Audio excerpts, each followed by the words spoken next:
नमस्कार, मैं हूं नीलू। तो कहते हैं ना कि अगर किसी को सजा देनी हो तो उसका हुक्का पानी बंद कर दिया जाए।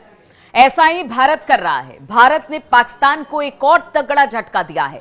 भारत वाणिज्य मंत्रालय ने पाकिस्तान से सभी वस्तुओं के प्रत्यक्ष या अप्रत्यक्ष आयात पर तत्काल प्रभाव से प्रतिबंध लगा दिया है।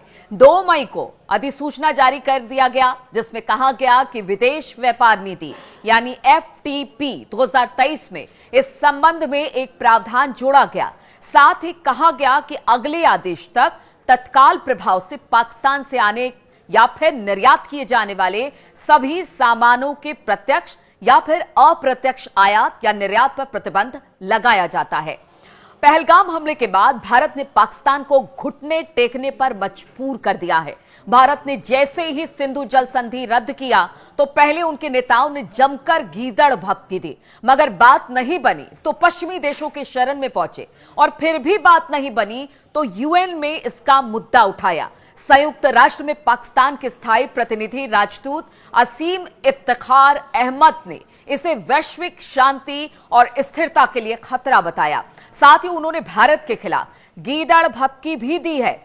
पहलगाम हमले के बाद पाकिस्तान को हर तरफ से घेरने की तैयारी चल रही है। न केवल अटैक से बल्कि कूटनीति से भी पाकिस्तान का हुक्का पानी बंद करने की तैयारी चल रही है। और इसी क्रम में विदेश मंत्री S जयशंकर ने शुक्रवार को यूरोपीय संघ के अपने समकक्ष काजा कल्लस से बात की। उन्होंने पहलगाम पाकिस्तानी आतंकवादियों के हिंदू के खिलाफ बर्बरता की जानकारी दी। यूरोपीय संघ ने नई दिल्ली और इस्लामाबाद से संयम दिखाने की बात कही। साथ ही पाकिस्तान के खिलाफ भारत के संभावित जवाबी कार्रवाई के बारे में अटकलों के बीच तनाव को कम करने की बातचीत का रास्ता अपनाने पर जोर दिया।